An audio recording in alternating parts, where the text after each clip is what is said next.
Giants has just released some information on one of the new crops for Farming Simulator 25, spinach. When Giants announced FS25, they did reference spinach as a new crop, and now we get some new information about it. But before we go look at all the new details, remember you can pre-order the game, the season pass, and the collector's edition right now. And if you do, you can use code TonyMyth or the links in the description below to help out the channel. All right, now let's get to the cool stuff. Giant says it's a leafy green vegetable of presumably ancient Persian origin, and apparently doesn't have as much iron as your mother told you it did. Now, they do say there are some unique things to keep in mind on your virtual fields. There is some cool twists to the spinach crop. So let's just look at the pictures. Spring and summer are spinach seasons, March and April. You take your seeder, put the seed in the ground. Now, the interesting thing about this is it says 10 liters of seed per hectare, which is nothing. It's not going to take you a lot to put this seed in the ground. And you get about 23,100 liters in return. And we're going to compare that to another crop a little later on so you can see how it yields out. You got an average selling price of $660 per liter. Again, we'll compare that to another crop. And they do say that you get a specialized harvester here, the Oxbow MKB 4TR. The blog does say that you can harvest spinach twice a season. You got to sow it in March, wait for it to grow, harvest in June, and then watch it grow again.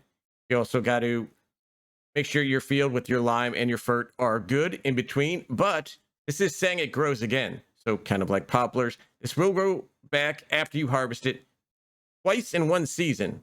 There will be a slight change in the foliage on the second growth stage. You can see here, it's a little bit more bushy, they say.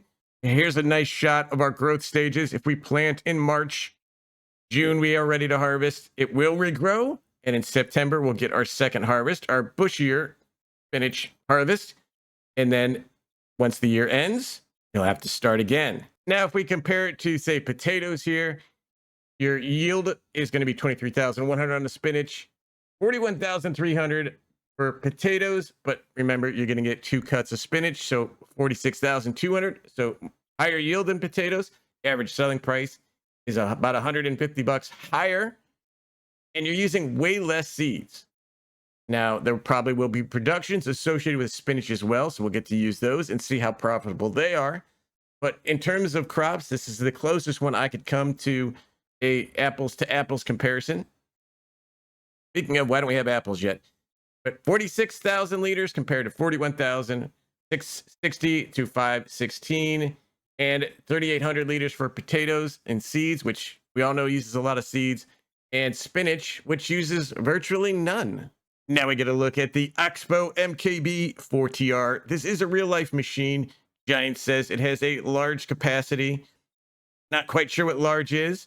Seems to be a pretty big hopper back there. The header looks to be about similar size to the base game potato sugar beet harvester headers. So somewhere in the 3 to 4 meter range. You can also see that the hopper is a side dump, which means we're probably going to have to stop when it gets full to unload in the field. You can see here it's unloading into the Crampy. Maybe we'll get some other new trailers with it. So there you go. A brief look at spinach coming to FS25 in November. There will be more information to come, including any productions related to spinach. But for now, remember to pre-order your copy using code TonyMyth or the links down below. And also, if you like these videos, hit that like, hit that subscribe, and thank you for watching.